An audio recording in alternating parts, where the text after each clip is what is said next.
Good evening, everyone. I'm R.K. Oza from the studio of Platform Coaching Private Limited by नवीन कुमार सिंह। तो आज फिर discussion के लिए हम उपस्थित हैं प्लेटफॉर्म कोचिंग के यूट्यूब स्टूडियो से और हमारे सामने क्वेश्चंस जो है मैथ साइंस CDP पेडागॉजी के साथ सेट नंबर 4 और जैसा कि स्क्रीन पर भी आपके ये दिख रहा है हमारे पीछे क्वेश्चंस।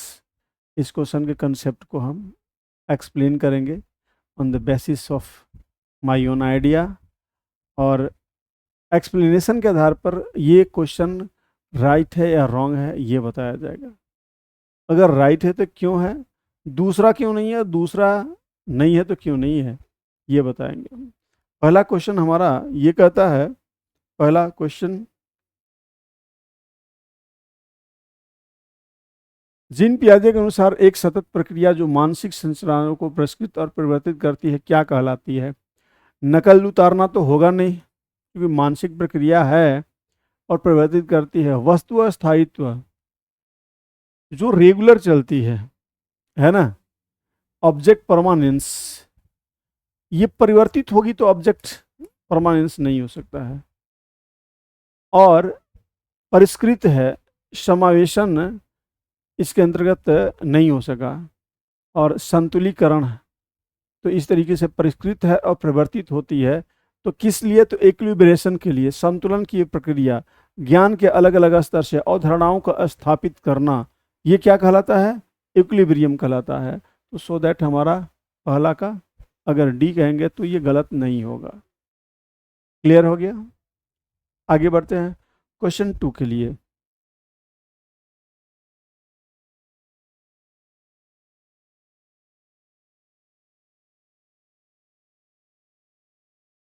विद्यार्थियों को एक समस्या का हल खोजने में संघर्ष करते देखकर उसकी सहायता के लिए अध्यापिका उन्हें संकेत और आधे सुलझे उदाहरण देती है। लेव वाइगोस्की के सिद्धांत के अनुसार यह क्या है? निश्चित तौर पर तो यही हो सकता है, फिर भी चेक करेंगे। रिवर्सिबिलिटी, प्रतिवर्तन मतलब विपरीत जाना, क्रमबद्धता, ये जीन पियाजे साहब ने बताया। और फिर प्रतिपादक, अध्यापक, एक्सपोर्टरी, नहीं, ये सबसे बढ़िया आपका आंसर ए होगा। बहुत बार क्वेश्चन आया होगा और आप लोग भी समझ रहे होंगे। चलेंगे क्वेश्चन नंबर 3 की ओर। क्वेश्चन नंबर 3 क्या कहता है भाई? कौन सा विकल्प एक प्रगतिशील कक्षा में रचनात्मक शिक्षण का उदाहरण देता है? विविध स्पष्टीकरण, रटकर याद करना, रटकर याद आया दिमाग ज़्यादा नहीं लगाएंगे। पुरस्कार और दंड की बात होती है, दिमाग ज़्यादा नहीं लगाएंगे। और बार बार वेदन, रिपीटेड ड्रिल एंड प्रैक्टिस, ये सही है। बट प्रगतिशील कक्षा की बात आती है तो मल्टीपल इंटरप्रिटेशन की बात सबसे ज़्यादा सही होती है। हालांकि ये भी सही है, मोर वैल्यू का नहीं है, लेस वैल्यू का है, मोर वैल्यू का, इसलिए 3 का ए अगर करते हैं तो ये राइट आंसर हो जाएगा। क्लियर है? आगे बढ़ते हैं हम। नेक्स्ट क्वेश्चन हमारा क्वेश्चन नंबर 4।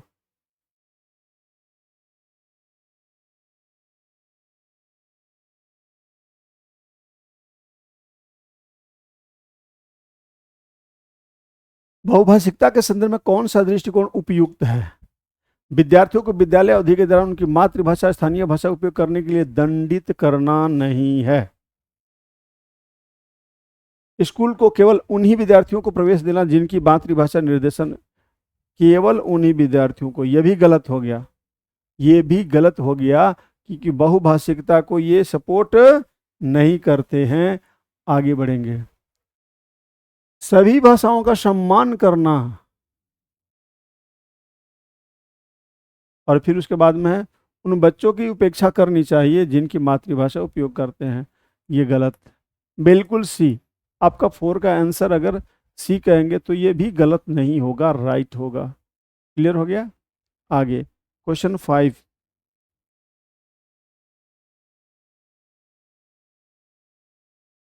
गत्यात्मक मूल्यांकन क्या से क्या समझते हैं? Dynamic assessment help to understand.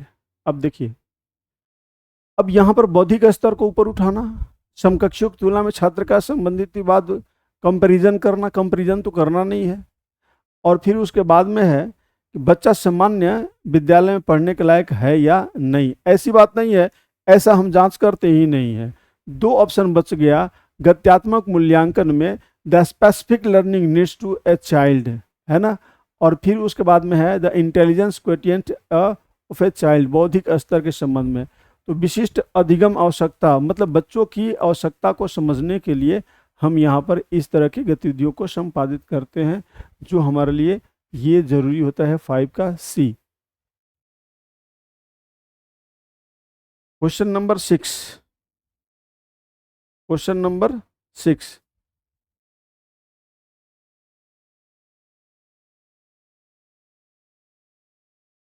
एक विद्यार्थी कक्षा में ध्यान नहीं दे पाता है, आसानी से दूसरी ओर आकर्षित हो जाता है, नियुक्त स्थान पर नहीं बैठ पाता है, नियुक्त नहीं नियत, बेचैन रहता है और वस्तुएं खो देता है। ये गुण निम्न से किसके संकेतक? अवधान, अटेंशन का, बिल्कुल सही बात है, अटेंशन डिफिशियंसी है उसको। दिखता तो है, पढ़ भी लेता है, लिख भी लेता है, एक जगह बैठता नहीं है, इसलिए राइट आंसर क्या हो जाएगा? ए हो जाएगा। 7, क्वेश्चन नंबर 7,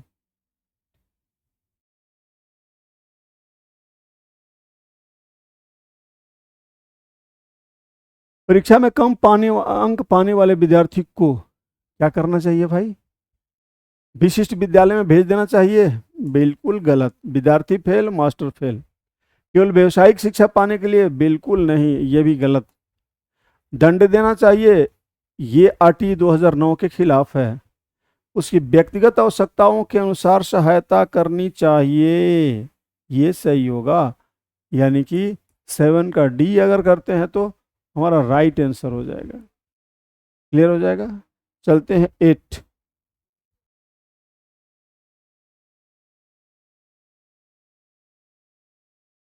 निम्नलिखित विद्यालयों को निम्न में से सफलता की किस धारणा को चुनौती देनी चाहिए? पहला, विद्यार्थी विद्यालयों में खुद को दूसरे से बेहतर प्रमाणित करके सफलता प्राप्त कर सके। सफलता प्रतिस्पर्धा संबंधित नहीं होनी चाहिए। सफलता प्रतिस्पर्धा संबंधित नहीं होनी चाहिए। विद्यालयों में चुनौती के रूप में ऐसा नहीं होता है। आगे, सफलता को संकल्पित करते समय विद्यालयों को संज्ञानात्मक के साथ भावात्मक क्षेत्र को भी महत्व देना चाहिए। थोड़ा सा सही है। और एक ऐसी आकलन प्रणाली जिसमें कई हैं, जिसमें कोई पहले आता है, उसे निर्मित करते समय हम यह प्रणाली भी बना देते हैं, कोई अंतिम स्थान पर आएगा, ऐसा भी नहीं होता है। चलिए, तो अब हम देखते हैं कि क्या कहता है, चुनौती देनी चाहिए। तो चुनौती देनी चाहिए यहाँ पर, तो अगर कहें विद्यालय तो दूसरे को से बेहतर प्रमाणित करके सफलता प्राप्त करे, किस धारणा को चुनौती देनी चाहिए? यानी कि बच्चों में इस तरह की निगेटिव टेंडेंसी डेवलप नहीं होनी चाहिए। हमारा 7 का ए अगर होता है तो ये सही होता है, 7 का ए। क्लियर है। उसके बाद में चलते हैं क्वेश्चन नंबर 8,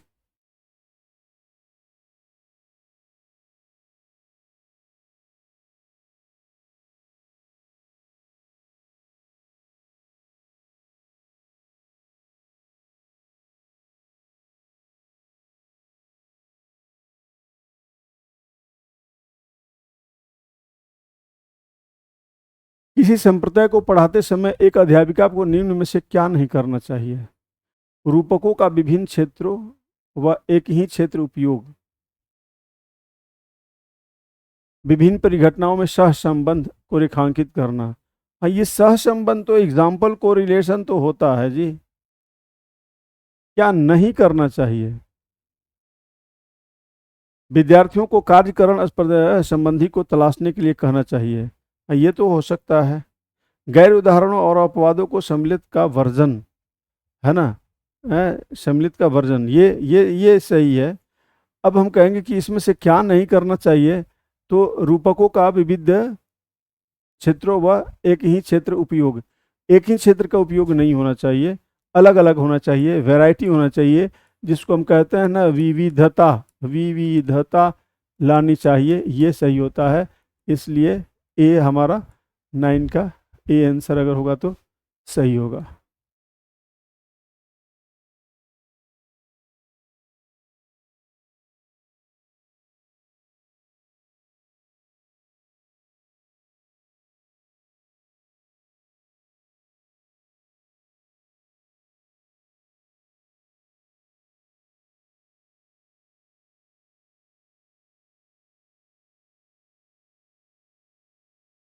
निम्न में से कौन सा भाव विद्यार्थियों के अधिगम में बाधक रहेगा?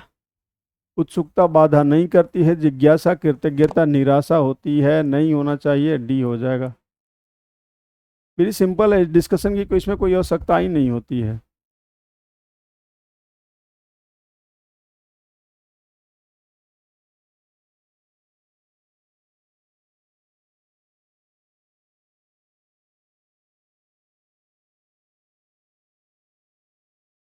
एक कक्षा में जल संप्रदाय पर चर्चा के दौरान एक बच्चा कहता है कि जल रंगहीन नहीं है। अध्यापिका के पूछे जाने पर वो उसके घर के पास वाले नाले के गंदे पानी का संदर्भ देता है। बच्चे की इस भ्रांति पर अध्यापिका की क्या प्रतिक्रिया होनी चाहिए? इसके जवाब को सिरे से नकार नहीं सकते हैं। इस बात पर बल देना चाहिए कि उसका तर्क निराधार है, बिल्कुल नहीं। इस जवाब को अपना लेना चाहिए और जल के रंगहीन होने का तर्क देना चाहिए। और एक ही समय में जवाब जो सही है कि रंग नलहीन पर जोर देना चाहिए, सबसे बेहतर है। और तार्किक प्रश्न हमारा सी होता है। क्या होगा? सी। Question 10, question 11, sorry 12।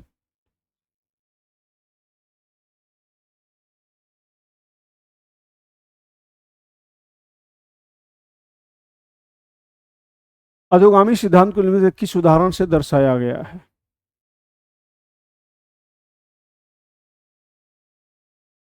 शिशु अपनी बाहों के इस्तेमाल से पहले दृष्टि विकसित करता है। दृष्टि विकसित करता है, इतना संभव नहीं है, ये तो बिल्कुल गलत है। शिशु संज्ञानात्मक क्षमता विकसित करते हैं और फिर भाषा सीखते हैं।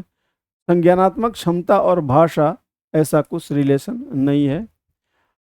शिशु पहले अपने धड़ और फिर अपने हाथ और फिर पैरों को हिलाना सीखते हैं, राइट है। और शिशु बुदबुदे नदाने से पहले किलकाना सीखते हैं। हाँ हाँ, ये तो सही है, बट सबसे ज़्यादा इम्पोर्टेंट ये है हमारा सी, 12 का सी। 13,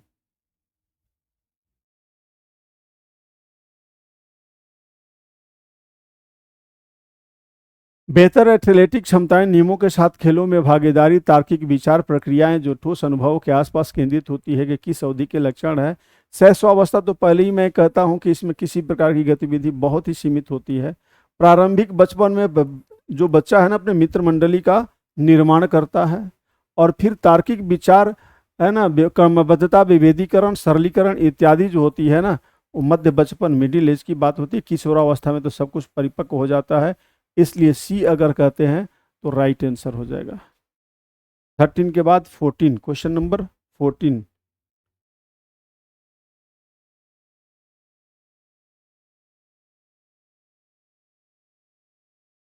सामाजिकरण के द्वितीय कारक कौन से हैं? किताबें और पत्रिकाएं। सामाजिकरण के द्वितीय कारक किताबें और पत्रिकाएं। नेक्स्ट, निकट परिवार। आपका जो परिवार है ना, ये परिवार जो होता है द्वितीय नहीं होता है, प्रथम होता है। और मीडिया, हाँ मीडिया होती है, तो तीसरा मीडिया है। और नेक्स्ट है स्कूल, स्कूल द्वितीय होती है। तो अगर हम देखेंगे तो इसके अंतर्गत ये दोनों आ जाते हैं, लेकिन ये जो है ना मीडिया में ही आते हैं, तो इसलिए पहला दूसरा तीसरा मानेंगे। दूसरा तीसरा पहला गायब है, चौथा तो है नहीं, है ना, तीसरे को हम इंडिकेट नहीं करेंगे हैं। और निकट परिवार तो दूसरा सम्मिलित कर लेंगे तो ये नहीं होगा, दूसरा सम्मिलित होने के कारण ये नहीं होगा और ये नहीं होगा, इसलिए सी हमारा राइट आंसर हो जाएगा। 14, 15।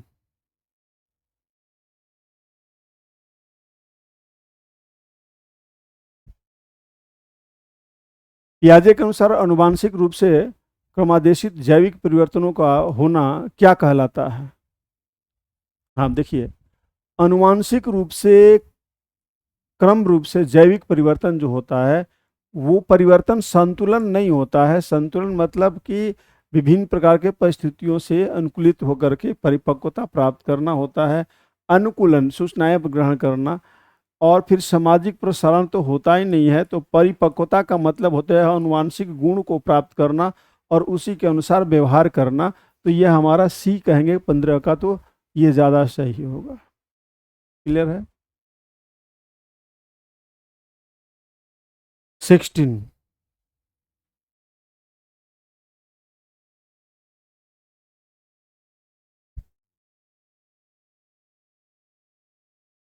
जीन पियाजे द्वारा प्रस्तावित चरण और उसकी विशेषताओं के सही सम्मिलित का युग्म चयन कीजिए। संवेदी चालक अवस्था मानसिक प्रसहजता से जूझना, बिल्कुल गलत है, ये तो बाद की बातें होती है। ये संवेदी प्रथम अवस्था है। पूर्व संक्रियात्मक अवस्था वस्तु स्थायित्व, पूर्व संक्रियात्मक अवस्था नहीं, मूर्त संक्रियात्मक अवस्था में ऐसी बातें होती है, ये भी गलत हो गया। मूर्त संक्रियात्मक अवस्था संचालन क्रियाएं कर पाते हैं लेकिन अमूर्त नहीं है ना। और फिर प्रतिवर्ती क्रियाओं को मानसिक रूप से करने में सक्षम अमूर्त संक्रियात्मक अवस्था। तो मेरे ख्याल से अगर कहेंगे अवस्था संचालन क्रियाएं कर पाते हैं लेकिन अमूर्त नहीं, ये बात ज़्यादा सही है। इसलिए 16 का सी को अगर आंसर करते हैं तो ये भी ज़्यादा सही होता है, कारगर होता है। 17 में आते हैं।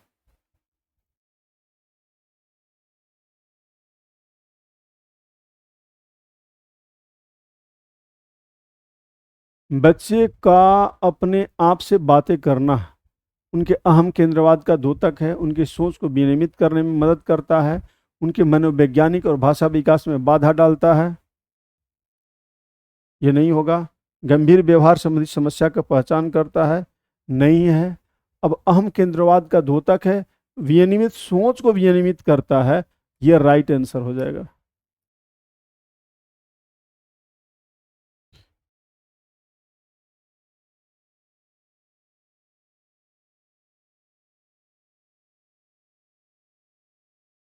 लेव वाइगोस्की के अनुसार कौन से सांस्कृतिक उपकरण के उदाहरण हैं जो हमारे कामकाज में सहायता और परिवर्तन करते हैं?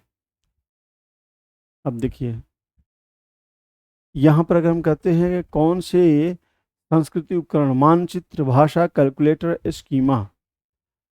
स्कीमा पियाजे का साहब का है, स्कीमा पियाजे है, इसमें सम्मिलित नहीं है ना, ये नहीं होगा।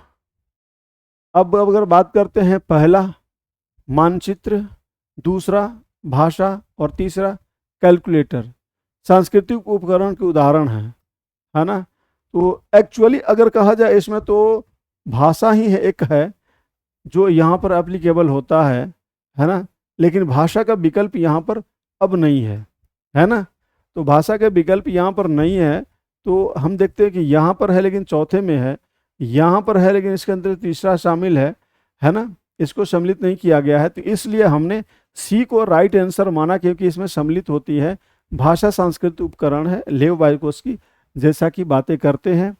अब आगे बढ़ते हैं 18 के बाद में 19, क्वेश्चन नंबर 19।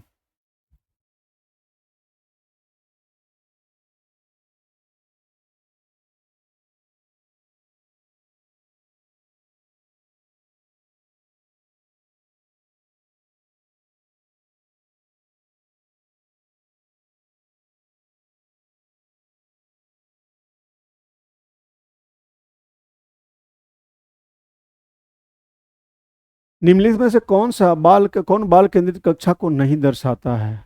गतिविधि के अनुसार बैठने की व्यवस्था में परिवर्तन, बच्चे की प्रगति गुणात्मक रूप से और विकास के सभी पहलुओं को ध्यान में रखते हुए रिपोर्ट की जाती है, शिक्षक पाठ्य पुस्तक पढ़ता है और छात्र की नकल करने के लिए ब्लैक बोर्ड उत्तर लिखता है, बच्चे जो कर लेते हैं उसमें तल्लीन है। अब देखिए बाल केंद्रित कक्षा की अगर बात करते हैं, प्रगति गुणात्मक रूप से और विकास के सभी पहलुओं को ध्यान में रखते हुए रिपोर्ट की जाती है, ये बाल केंद्रित कक्षा की विशेषता है। बी अगर होता है तो ये सही होता है। क्लियर है? 19 के बाद आते हैं 20।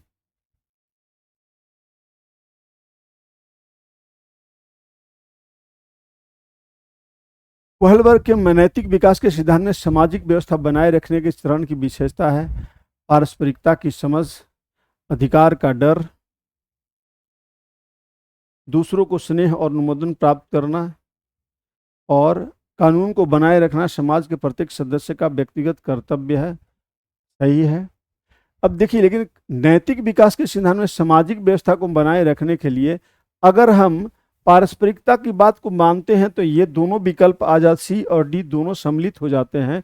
इसलिए ऑप्शन पहला ए अगर है, अगर इसको मानते हैं तो ये भी हमारे ख्याल से सही होगा। नेक्स्ट है 21।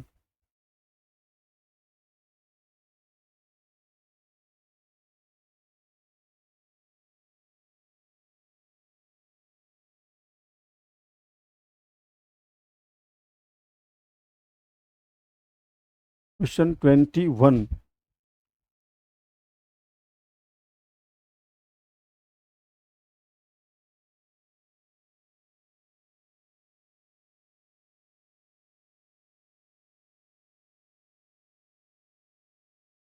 हार्वर्ड गार्डनर का बुद्धि एक एकल इकाई है। बुद्धि के कई अलग अलग प्रकार हैं। बौद्धिक लक्षणों के 3 आयामों संचालन सामग्री उत्पादों में वर्गीकृत किया जा सकता है। बुद्धि में एक सामान्य कारक और कुछ विशिष्ट कारक उत्पत्ति होते हैं। अब देखिए, अगर यहाँ पर हम बात करते हैं तो यहाँ पर बुद्धि के संबंध में हार्वर्ड गार्डनर जो दिया है सर्वाधिक उपयुक्त हम बात कहते हैं तो ये विभिन्न कारकों का समावेशन होता है, इसलिए अगर डी विकल्प करेंगे तो हार्वर्ड गार्डनर के अनुसार ये सही होगा। 22, क्वेश्चन नंबर 22। जेंडर तटस्थ भाषा का प्रयोग व जेंडर के एक सामाजिक संरचना आनुवंशिक द्वारा निर्धारित होने पर चर्चा करने से जेंडर भेदभाव को बढ़ावा मिलेगा। नहीं नहीं, समाज तटस्थ भाषा का प्रयोग करते हैं तो इसको बढ़ावा नहीं मिलेगा। जेंडर पक्षपात सुदृढ़ होंगे ऐसा भी नहीं होगा, निगेटिव इम्पैक्ट नहीं होता है। अनुपालन को, जेंडर अनुपालन को नहीं होगा और जेंडर रूढ़िवादिता को चुनौती मिलेगी, यानी जेंडर रूढ़िवादिता कम होगी। ये हमारा आंसर डी करेंगे तो सही होगा। स्पष्ट कहा जा रहा है यहाँ पर कि अगर हम कहते हैं तो तटस्थ भाषा का प्रयोग करते हैं जिसमें सोशल कंस्ट्रक्शन को ये क्या कहते हैं जो रेफर करता है। नेक्स्ट 23।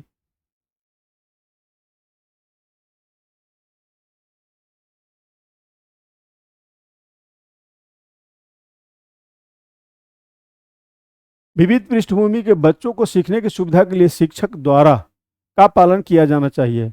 मानकीकृत नहीं, स्टैंडर्डाइज क्वेश्चन इसमें नहीं आ सकता है। पाठ्य पुस्तक केंद्रित नहीं, ऐसा भी नहीं हो सकता है। विभेदित, डिफरेंशियल इंस्ट्रक्शन टाइप, ये सही हो सकता है।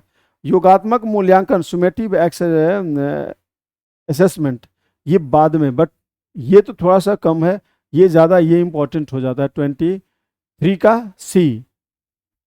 नेक्स्ट है 24, क्वेश्चन नंबर 24।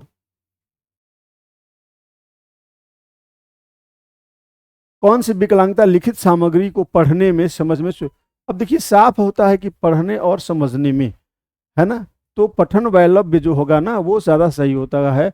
इलोकोमोटर तो होगा नहीं, श्रवण होगा नहीं, गुण होगा नहीं, डिसलेक्सिया का मतलब होता है ना, ये ज़्यादा इंपॉर्टेंट हो गया। 24 का डी।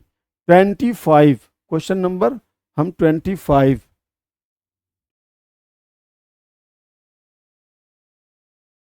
शिक्षकों द्वारा विविध शैक्षणिक रणनीतियों के उपयोग से निम्नलिखित में से किसके समावेशन में मदद मिलती है।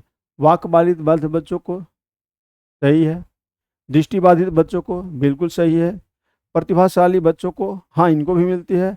और जो सृजनशील बालकों को सही मिलती है, तो सबको मिलती है। ऑप्शन में भी सब सही है, तो ये हमारा सही होता है, क्योंकि शिक्षकों द्वारा विविध शैक्षणिक रणनीति का उपयोग जब किया जाएगा तो समावेशन की प्रक्रिया प्रारंभ होती है, यहाँ पर सबको लाभ मिलता है। 25 का D answer is right answer.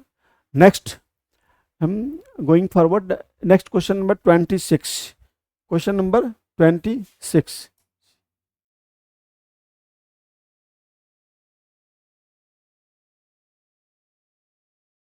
Question number कितना, 26।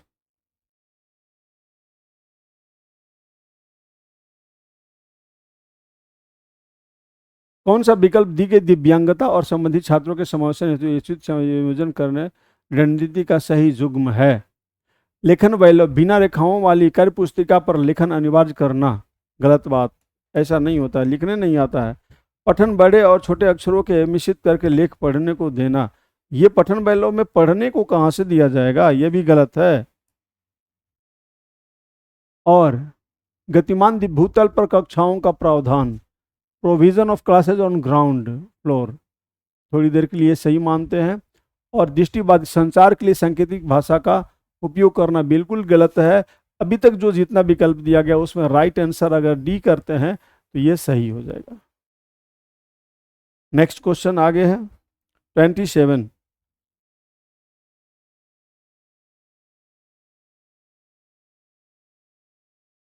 कौन सा विकल्प विद्यार्थियों की सोच को सुसाध्य करता है? सोच को सुधार कर देगा। ड्रिल एंड प्रैक्टिस कम करेगा। बिना समझे कॉपी करना कम करेगा। साथियों के साथ चर्चा ये सोच बदलता है। रटना तो होगा नहीं। आपका आंसर सी हो जाएगा। ये साथियों के साथ चर्चा का मतलब है सीखने का अवसर। यहाँ पर भी समावेशन होता है विद्यार्थियों के साथ तार्किकता का, चिंतन का इत्यादि का विकास होता है। आगे बढ़ेंगे 28, क्वेश्चन नंबर 28।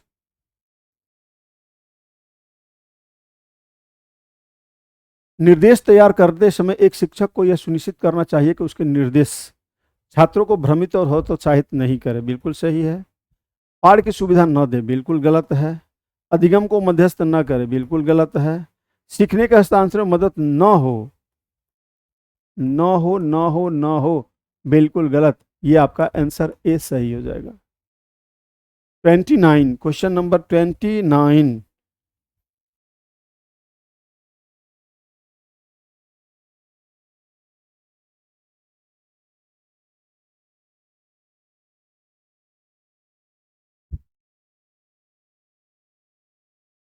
एक शिक्षक को बच्चों के बीच भ्रांतियों से किस तरह निपटना चाहिए?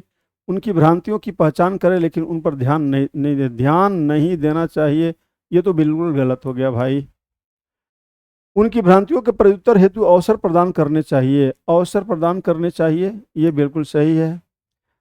और भ्रांतियों को व्यक्त करने के लिए बच्चों को दंडित करना चाहिए, ये बात गलत है। और फिर उन्हें सीधे एक उपचारात्मक शिक्षक के पास भेजना चाहिए। आपके पास आया बच्चा पढ़ने के लिए, अब दूसरे के पास भेज दीजिएगा, कहाँ संभव है? इट इज़ नॉट पॉसिबल, है ना। If you are producing inclusive education, child center education है, तो चाइल्ड अगर प्रगतिशील शिक्षा चल रही, प्रोग्रेसिव एजुकेशन चल रहा है, चाइल्ड सेंटर चल रहा है, इंक्लूसिव चल रहा है, और आप दूसरे की जगह पढ़ने को भेजिएगा, गलत बात। Next question number 30, question number 30।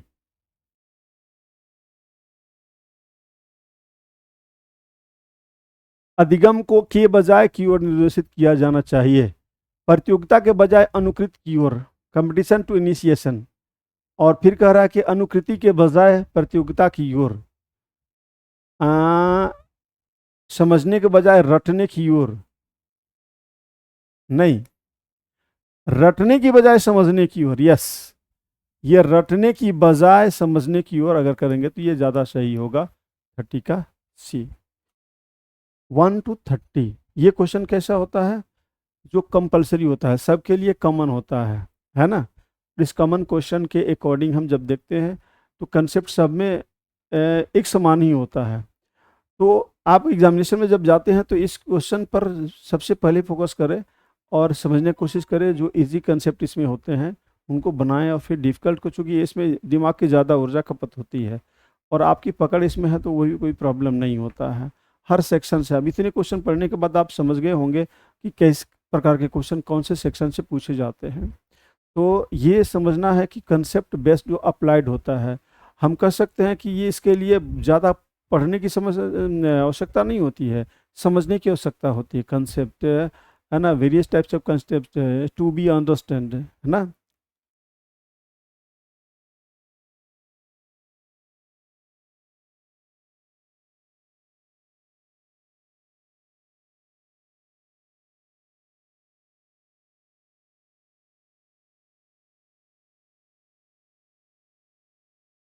आगे बढ़ते हैं, देखते हैं कहाँ पर है।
43, क्वेश्चन नंबर 43, यस।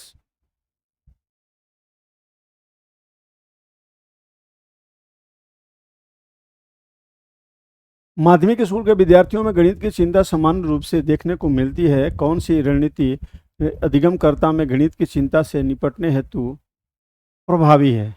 विद्यार्थियों से बात करते समय सकारात्मक दृष्टिकोण रखना सही है। इकट्ठे कार्य करने को देना तथा समूहगत सहभागिता को बढ़ावा देना सही है।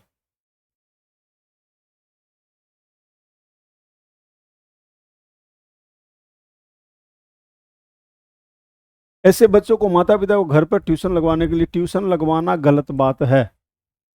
आरटीई 2009 भी मना करता है। ऐसे बच्चों को अलग करना और गणित बिल्कुल गलत है। तो हमारा एक और दो सही हुआ, राइट आंसर डी हो जाएगा। क्लियर सी बात है।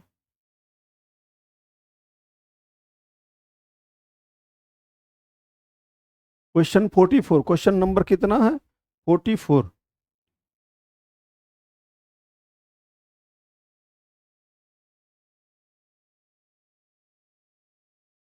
कौन से कार्य गणित में रचनात्मक चिंतन को विकसित करने की न्यूनतम संभावना है? पहला, विभिन्न तरीकों से हल करना और परिणामों की तुलना करना, प्रदर्शित करने वाली स्थितियों को सूचीबद्ध करना। सही बात है।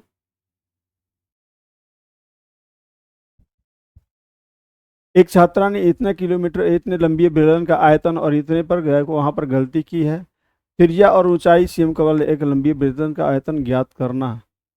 अब देखिए, यहाँ पर जब कैलकुलेट करने की बात आती है, वॉल्यूम राइट की बात आती है, और पहले भी आप देखेंगे इस प्रश्न में स्पष्ट कर रहा है कौन से कार्य छात्रों में गणित में आलोचनात्मक विकसित करने की न्यूनतम संभावना है।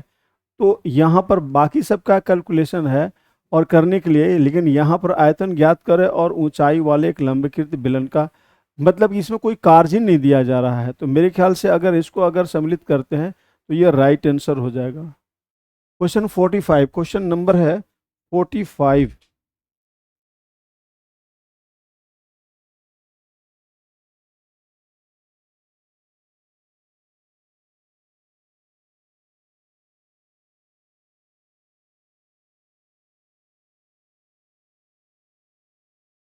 मकरंद को मधु शहद में बदलने की प्रक्रिया में पानी की मात्रा के संदर्भ में निम्न से कौन सा विकल्प सही है? यह बढ़ जाती है, घट जाती है, इसमें बदलाव नहीं होता है।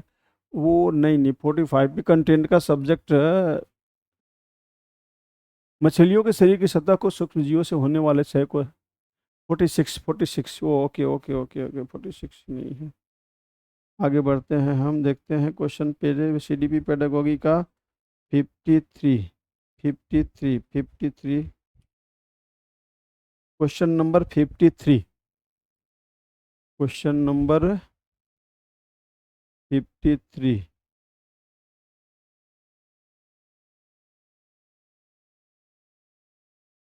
53, यस। कौन सा गणितीय प्रमेय के संदर्भ में सही नहीं है? 53, question number 53, yes.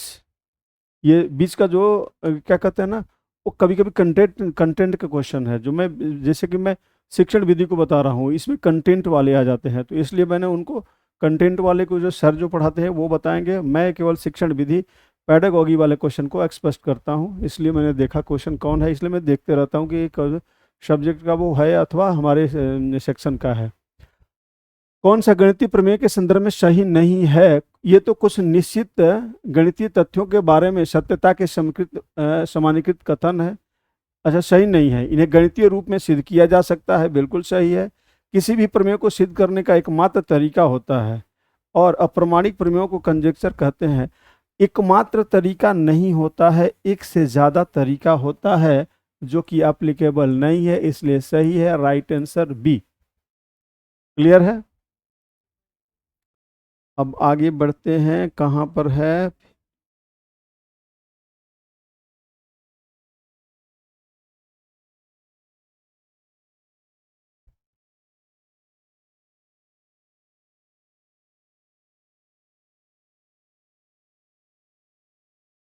Nine, 59, yes 59। Question number कितना है? 59।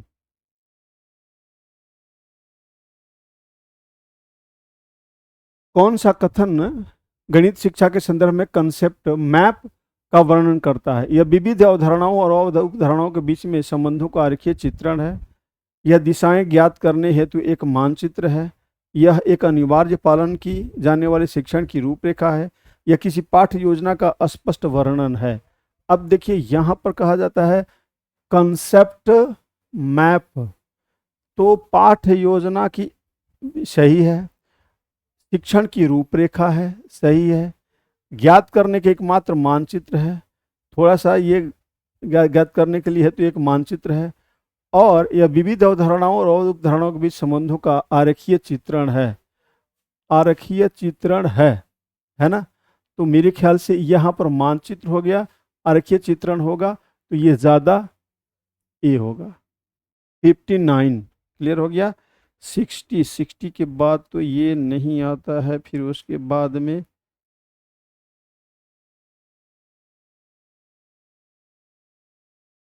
सोशल साइंस आ जाते हैं। फिर क्वेश्चन कौन सा है?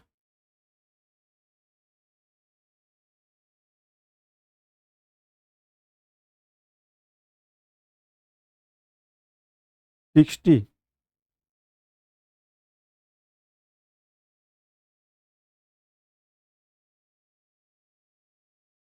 गणित गणित के प्रश्न आ जाते हैं। यस,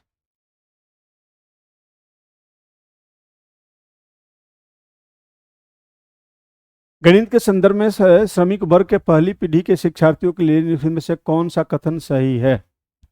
उन्हें उच्च स्तर के गणित सीखने की आवश्यकता नहीं, क्योंकि उन्हें कोई इसका जरूरत नहीं पड़ती है। और मिडिल स्कूली गणित सीखने में सक्षम नहीं होंगे, क्योंकि उनके पास इसके लिए कौशल नहीं होते हैं। उन्हें गणित पढ़ाने का एकमात्र तरीका सूत्र और पहाड़े होते हैं। उनके पास अपने जीवानुभव और परिस्थितियों से मिले अनुभव की वजह से गणित की स्वाभाविक समझ कईयों के रूपांतरण और कौशल गणना का कौशल होता है। डी आंसर, 60 का आंसर डी।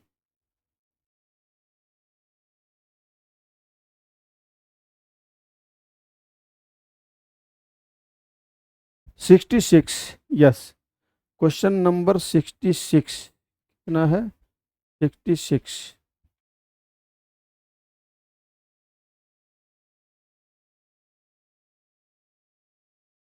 विज्ञान में विद्यार्थियों की संकल्पना समझ का मूल्यांकन करने के लिए क्या सहायक नहीं है? अवधारणा आधारित परीक्षणों पर विद्यार्थियों की योग्यता का विश्लेषण करना, ये सही है। विद्यार्थियों के उत्तरों को सावधानीपूर्वक सुनना और उनके विचारों पर प्रतिक्रिया देना, यह भी सही है, क्योंकि हमको रॉन्ग चाहिए। चुनौतीपूर्ण मानकों और तुलना करते विद्यार्थियों को एक सीधा स्पष्ट प्रस्तुतिकरण देना, सही है। और सुनिश्चित करना विद्यार्थी प्रदत्त कार्यों को समय पर जमा करे। अब देखिए इसके बारे में अगर कहते हैं तो यहाँ पर पहले स्पष्ट कहा जा रहा है सहायक नहीं है। अब हम इसको आगे जाते हैं और तब देखते हैं कि समय पर जमा करे, ये कोई कार्यशीलता और गतिविधि नहीं है, इसलिए ये नहीं है। D is right answer. 67, question number 67।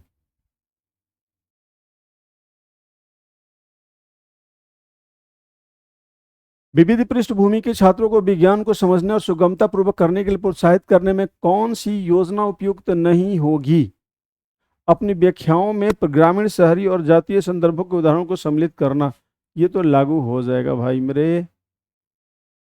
और विज्ञान प्रतिभा संपन्न विद्यार्थियों से उच्च अपेक्षाएं रखना, और जिन विद्यार्थियों की वैज्ञानिक रुचि नहीं होने मध्यम दर्जे की, ये बात गलत लग रहा है भाई।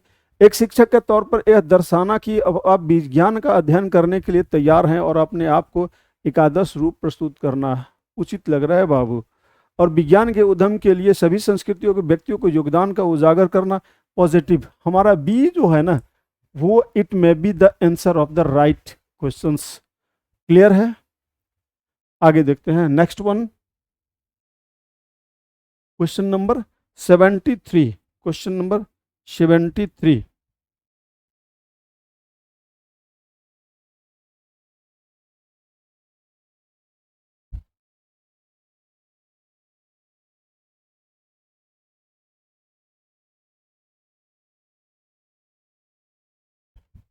चंद्रमा एक ही मुख सदैव पृथ्वी के सम्मुख रहता है, ठीक है।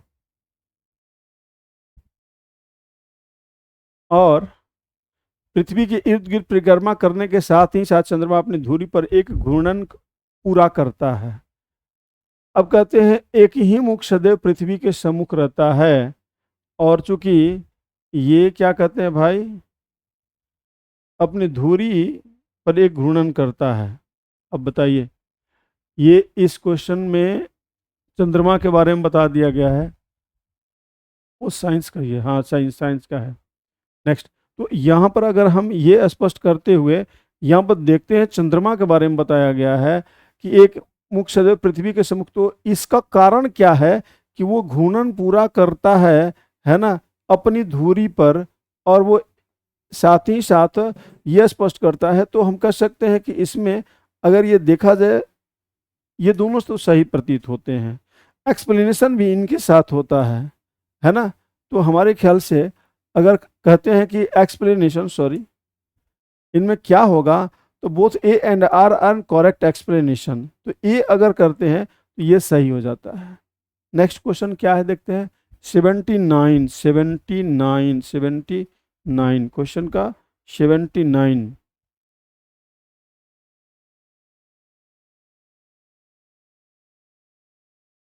कौन से कथन विज्ञान की प्रकृति का वर्णन करते हैं?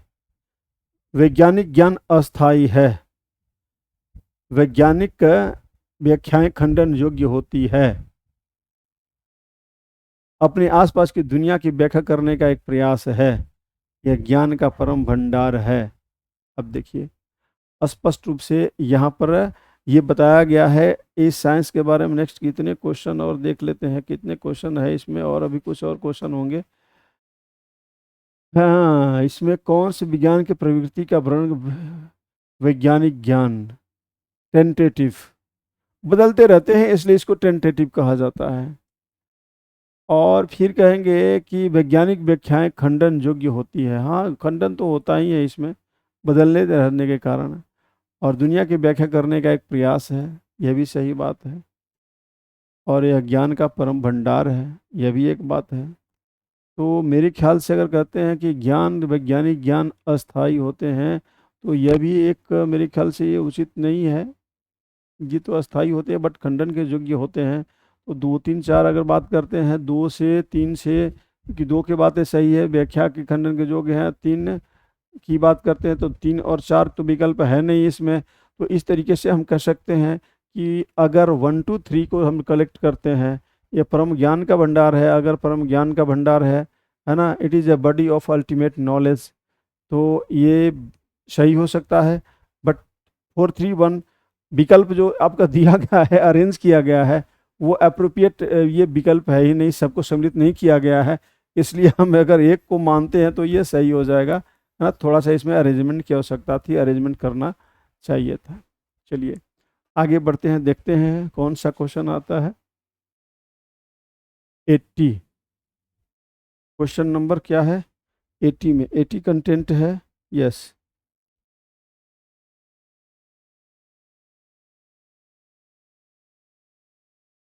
विद्यालय में विज्ञान मेला आयोजित करने का उपयुक्त उद्देश्य क्या है? विद्यालय का अच्छा प्रचार करना, विद्यालय का प्रचार करना विषय वस्तु नहीं होती है साहब। विज्ञान में विद्यार्थियों की रुचि बढ़ाना, हाँ ये तो सही होती है। प्रशासनिक आवश्यकताओं को पूरा करने में विद्यालय के, ये कोई बात नहीं होती है, अधिगम में प्रशासनिक आवश्यकता की बात नहीं होती है।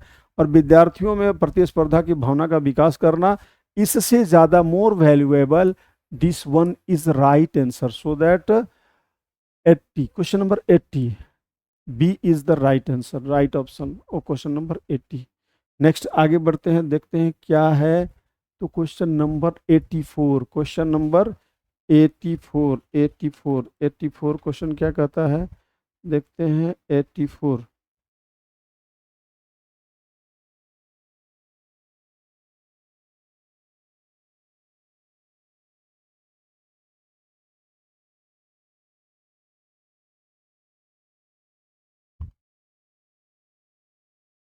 विज्ञान के सिद्धांतों के संदर्भ में से कौन सा से कथन सही है?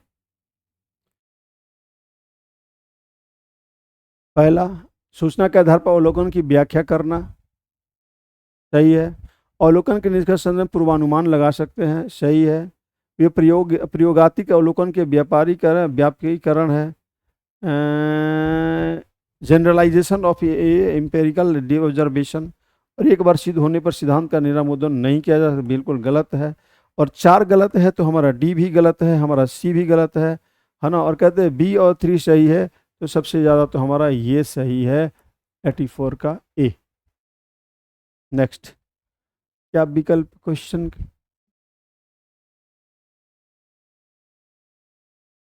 87,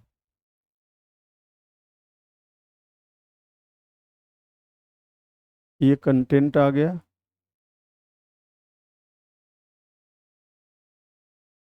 eighty eight, yes, question number 88।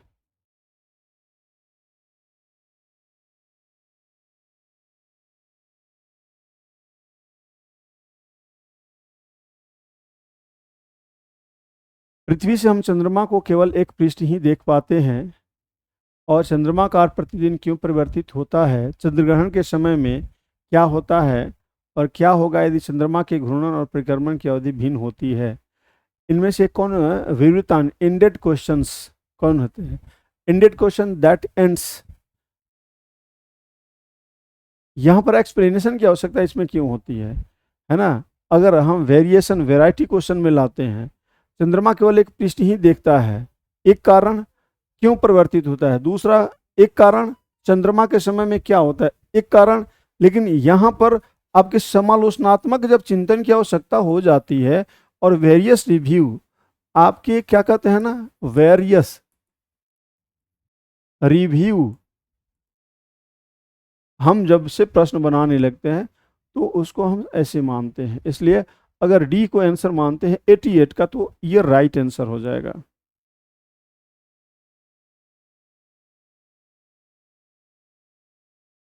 Question number कितना है? 89।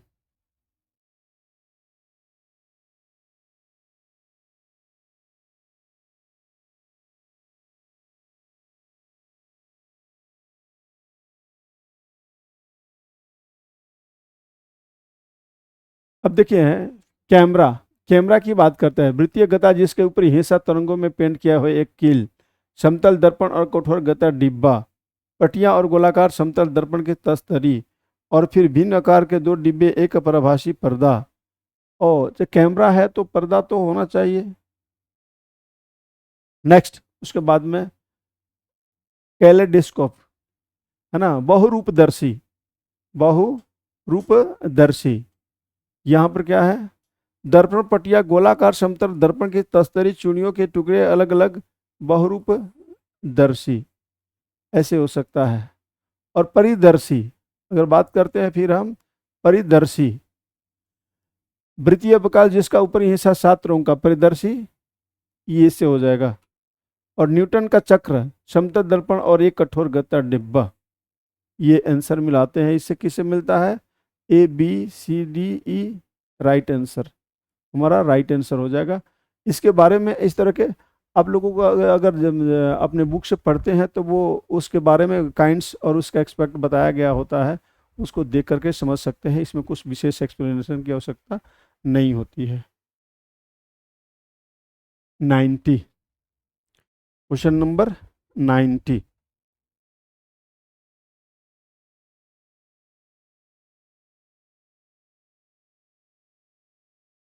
ये तो कंटेंट हो गया। एक व्यक्ति में रुधिराभिषेक होने पर सूजन के बालों का रंग बदरंग होना और त्वचा की बीमारियां दिखे तो केमी के कारण होता है।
थोड़ी देर के लिए क्वेश्चन का कंटेंट देख लेते हैं, फिर इसके बाद आज वापस आते हैं।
एक शिक्षिका कक्षा में यातायात विषय में पढ़ाते हुए विभिन्न प्रकार के टिकटों जैसे बस टिकट, रेल टिकट का प्रयोग करती है। नीचे लिखे कथनों पर इस कथन के संदर्भ में विचार कर सही विकल्प का चुनाव करें। अब यहाँ पर इन टिकटों का प्रयोग करके वह खर्च, दूरी और यातायात के विभिन्न साधनों की विशेषता का चर्चा करती है। नहीं, यहाँ पर वो अपनी बातें नहीं, वो विद्यार्थियों को पढ़ाने के लिए, तो इसमें अपनी खर्चा के बारे में कोई चर्चा नहीं है। इन टिकटों का प्रयोग करके वह मानव आवास के प्रकारों पर भी चर्चा करती है। अब देखिए, ये दोनों ए और बी सही है। नहीं, ए और बी सही नहीं है, ए और बी गलत है। नहीं, ए और बी गलत नहीं है। हम यहाँ पर ए सही है और बी गलत है ना, और ए गलत है और बी सही है। अब देखिए यहाँ पर हम एग्जैक्टली यहाँ पर अगर हम चर्चा करते हैं और ये बताते हैं कि टिकट से संबंध किसका है, तो टिकट का संबंध यहाँ पर बच्चों के द्वारा, जो बच्चों के लिए जो बताया जा रहा है, जैसे कि हमने यहाँ पर मानव प्रकारों के ऊपर भी चर्चा की जा रही है, ये भी अगर कहते हैं तो सही होता है ना। तो देखिए, टिकटों का प्रयोग खर्च, दूरी और यातायात के विभिन्न साधनों की विशेषता पर चर्चा कर सकती है। हाँ, ये अपने लिए कर सकती है, बट यहाँ पर हम कर सकते हैं कि दूसरा, टिकटों का प्रयोग करके वह मानव आवास के प्रकारों पर भी चर्चा कर सकती है। इस संदर्भ में हम कहेंगे कि अगर एक सही है एक गलत है, यानी एक सही है और बी गलत है, तो हमारा राइट आंसर हो जाएगा ए।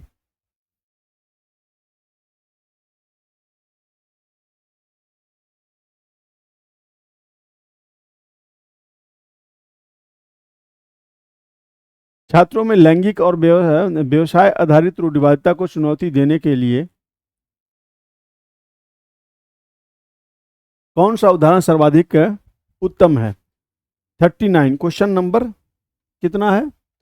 39। यस, क्या कहता है 39 क्वेश्चन?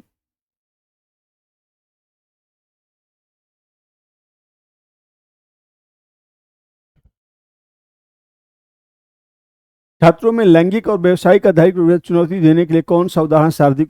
केक बनाने वाला पुरुष शेफ, पुरुष अंतरिक्ष वैज्ञानिक, पुरुष भरतनाट्यम नृतक और पुरुष पार्श्व गायक। अब देखिए, ये तो हो सकता है, पुरुष के काम हो सकते हैं, पुरुष के काम हो सकते हैं, और ये पुरुष के काम हो सकते हैं, बट ये पुरुष के काम नहीं, महिलाओं के काम हमारे स्टीरियोटाइप में है। लेकिन इसको काम अगर पुरुष करता है तो ये उससे उदाहरण है, सी हो जाएगा। क्योंकि जेंडर स्टीरियोटाइप में काम का विभाजन होता है, और वो जब महिलाएं वो अपने काम करती है तो ठीक है, पुरुषों के काम नहीं कर सकते हैं, और पुरुष महिलाओं का काम नहीं कर सकता है। नेक्स्ट देखते हैं, क्वेश्चन नंबर कितना आगे है? 41, question number 41, question number 41।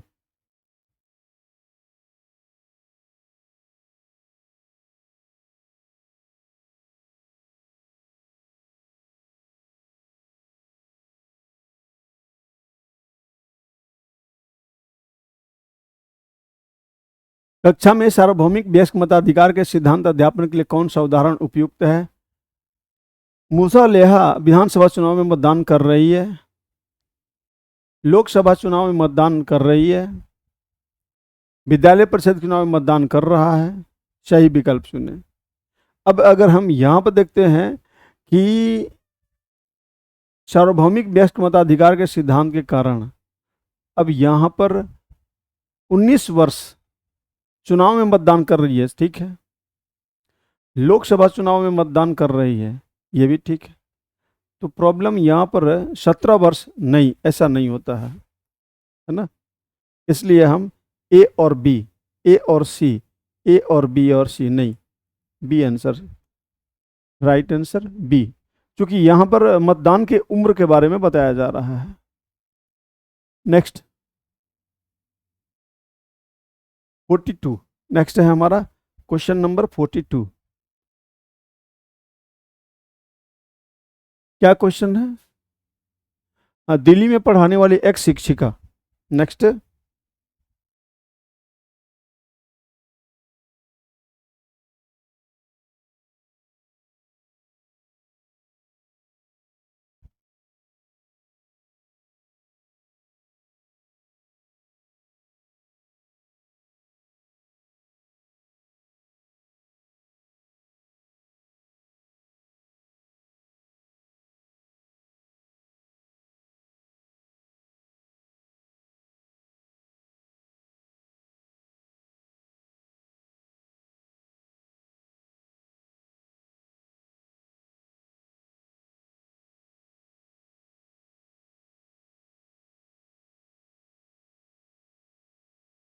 Delhi में पढ़ाने वाले एक शिक्षिका ने विद्यार्थी का सहारा मरुस्थल में रहने वाले लोग, जीव जंतु के लिए विदेश निर्देश देती है। उन्हें कौन से कार्य अपने विद्यार्थियों को देने चाहिए?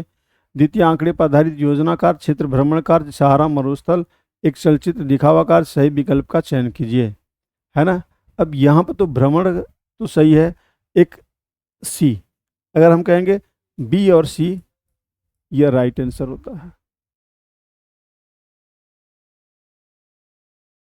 कौन सा रूब्रिक आकलन में समानता सम्मिलित होता है? प्रदर्शन, मानक, वर्ग पैमाना, वर्ग संकेतक और प्रूव किए गए कार्यों की सूची। 43,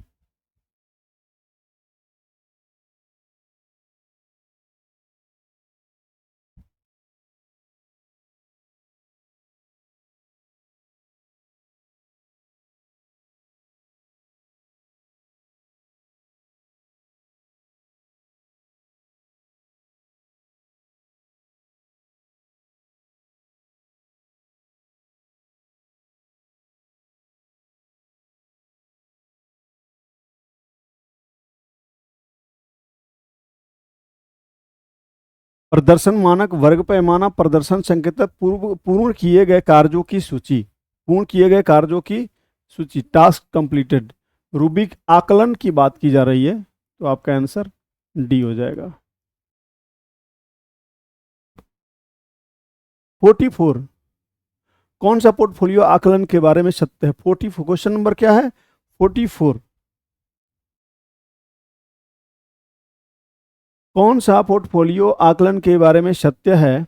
यह मानक परीक्षणों का एक उच्च प्रकार है। इसमें विद्यार्थियों द्वारा पाठ्यचर्या क्षेत्र में किए गए कार्यों के स्वयं चयनित नमूने समाहित होते हैं। किए गए कार्य के प्रति नमूनों का विषयक द्वारा चयन होता है और इसमें पाठ्यचर्या क्षेत्र में प्राप्त प्रगति को दर्शाने के लिए विद्यार्थियों द्वारा स्वयं चयनित नमूने समाहित होते हैं और विद्यालय द्वारा विद्यार्थियों के प्रमाणीकरण सर्टिफिकेट के लिए नहीं, ये तो बिल्कुल नहीं होता है ना। तो अगर हम कहते हैं कि हमारा डी सही है और फिर कहते हैं कि नमूनों का विषयक शिक्षक द्वारा चयन होता है, इसमें पाठ्यचर्या क्षेत्र में एक छात्र के द्वारा किए गए काम के प्रतिदर्शी नमूनों का विषयक शिक्षक द्वारा चयन होता है, हाँ तो ये भी सही होता है, ये भी सही होता है।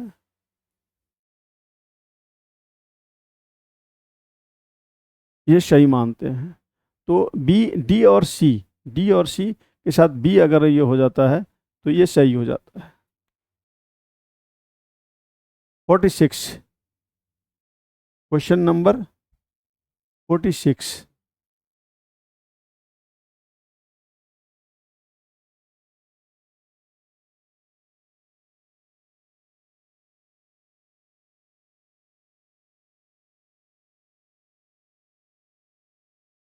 एक सामाजिक विज्ञान अध्यापिका छात्राओं को बंगाल दुर्भिक्ष पर लघु निबंध लिखने के लिए कहती है और कार्य पूर्ति उपरांत के लिए दिए गए पैमाने में अपने निबंध की तुलना और सत्यापित करने के लिए कहती है, वह किस आकलन विधि का प्रयोग कर रही है? सह आयुर्ग मापन, स्वमापन, पोर्टफोलियो मापन, समूह आकलन। अब देखिए यहाँ पर सामाजिक विज्ञान की शिक्षिका अध्यापक छात्राओं को दुर्भिक्ष के बारे में निबंध लिखने की करती है। पीयर मापन, स्वमापन और पोर्टफोलियो की बात करेंगे तो सही होगा, बी होगा तो सही होगा, 46 का बी। 54 question number 54।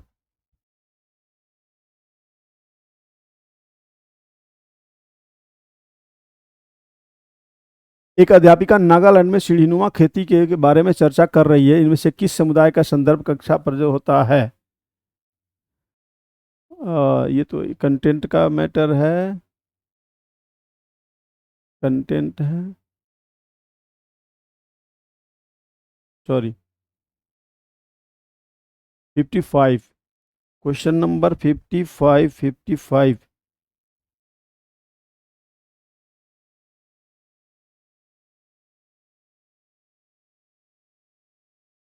एक गरीब आदिवासी परिवार की 17 वर्षीय लक्ष्मी ने बदलाव की शुरुआत की। वह उत्तर रेलवे की पहली महिला इंजन ड्राइवर।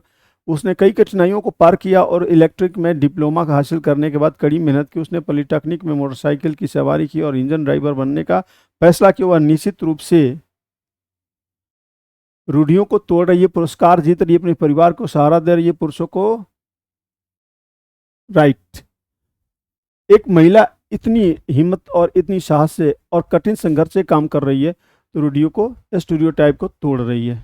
क्लियर है? 56, क्वेश्चन नंबर 56।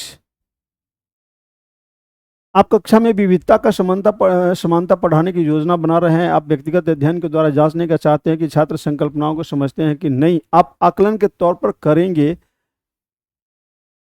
अच्छा, ये समझते हैं कि नहीं, समझते हैं कि नहीं जानने के लिए नैदानिक तो नहीं होगा, पोर्टफोलियो थोड़ा हो सकता है, सारांशित। सबसे ज़्यादा सर्वाधिक रचनात्मक मूल्यांकन होता है बच्चों के आईक्यू लेवल को जानने के लिए, समझने के लिए ये आवश्यक होता है। 59, क्वेश्चन नंबर कितना है? 59। कौन सा आयु समूह जनसंख्या में कार्यशील आयु समूह से दर्शाता है? वो तो ये कंटेंट हो गया। 61,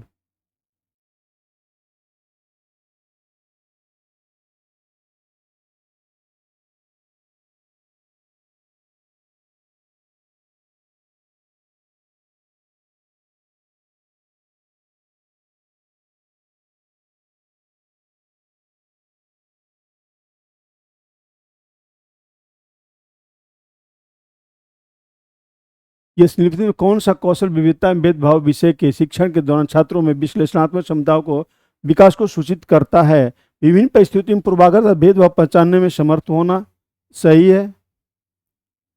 समझाने में समर्थ होना कि कैसे परस्पर निर्भरता सामाजिक कल्याण बढ़ावा दिया जाए, सही है।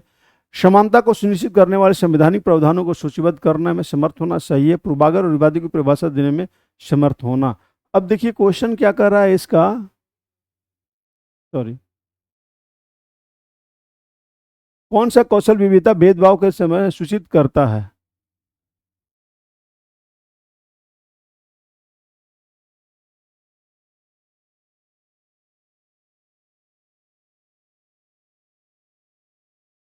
यस, तो यह समझाने में समर्थ पारस्परिक निर्भरता सामाजिक कल्याण को बढ़ावा। यहाँ सबसे ज्यादा समानता को सूचित करने वाले संवैधानिक प्रभाव को सूचित करना, ये सबसे ज्यादा उपयुक्त होता है। 63, क्वेश्चन नंबर क्या है? 63।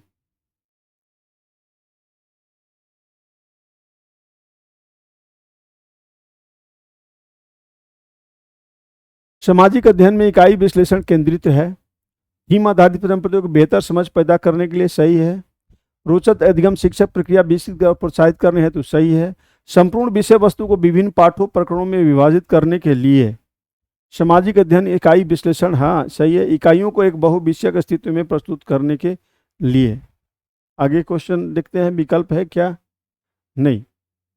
तो यहाँ पर हम करते हैं कि बच्चों को विकसित एवं प्रोत्साहित करने हेतु विभिन्न पाठों के लिए, तो ये ज़्यादा सही हो जाएगा।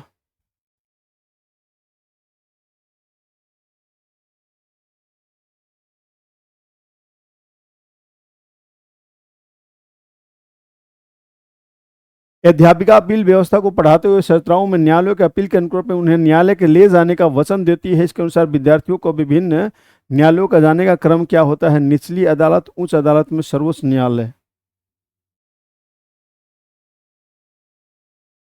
उच्च न्यायालय, सर्वोच्च न्यायालय, जिला न्यायालय, निचली अदालत, सर्वोच्च न्यायालय, उच्च न्यायालय, जिला न्यायालय, उच्च न्यायालय, निचली अदालत। अब देखिए स्पष्ट रूप से होता है कि हम डायरेक्ट सर्वोच्च न्यायालय या फिर उच्चतम न्यायालय नहीं जा सकते हैं। इस तरीके से हम कह सकते हैं कि हमारा ये जो कंसेप्ट है स्पष्ट यहाँ पर बता।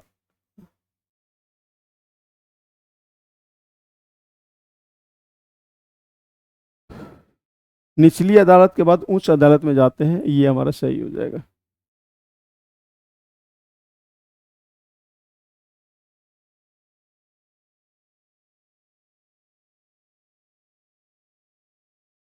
सामाजिक विज्ञान के शिक्षक की शिक्षा शास्त्रीय युक्तियों का बल होना चाहिए। Question number 89। क्वेश्चन नंबर कितना है? 89। अपने अनुभवों को साझा करने के लिए छात्रों की जिज्ञासा रुचि को जगाने में, छात्रों को सामाजिक वास्तविकता को समझने में, बहु विचारों के प्रभाव में डालने पर, छात्रों को तथ्यों और अनुभवों के आलोचनात्मक मूल्यांकन में सक्षम बनाने पर, पाठ्य पुस्तकों के संदर्भ में वैसे ही याद करने के लिए छात्रों को प्रोत्साहित करने पर सही विकल्प का चयन कीजिए। अगर हम कहते हैं कि यहाँ पर याद करने के लिए अगर इसको छोड़ दिया जाए तो बाकी मेरे ख्याल से सही होता है, इसलिए आपका राइट आंसर अगर ए होगा तो सही होगा। चलिए आपका ये भी सेट कंप्लीट हो गया डिस्कशन के पॉइंट ऑफ व्यू से। अब नेक्स्ट आपका एग्ज़ाम है, अगर टेस्ट होता है तो हम अवेलेबल रहेंगे डिस्कशन करवाने के लिए। आज बहुत सारा टाइट वर्क है, शुरू से डिस्कशन करवा रहे हैं, कुछ आप लोगों को महसूस हो रहा थके हुए हैं। तो नेक्स्ट हम ये चूँकि रिमेनिंग था, सैटरडे वाला क्लास था और सैटरडे के टेस्ट का एक्सप्लेनेशन नहीं हो सका, इसलिए आज कुछ वर्कलोड ज़्यादा हो गया है ना। नेक्स्ट हम ये कहेंगे कि आप लोग प्रीवियस को प्रैक्टिस में रखेंगे और क्वेश्चन का एक्सप्लेनेशन को देखते रहेंगे और पूरी ऊर्जा के साथ, जोश के साथ एकदम लग करके एग्ज़ाम क्वालिफाई कर जाना है। अच्छी बात है। और फिर चूँकि फर्दर हमारे यहाँ हमारे स्टेट में तो एग्ज़ाम होने वाले हैं, उसके लिए भी उत्साहित रहना है ना। तो विद दैट आई आर के ओझा along with my colleague and studio, I am going back with the promise that I will come again for the discussion. Okay, good night.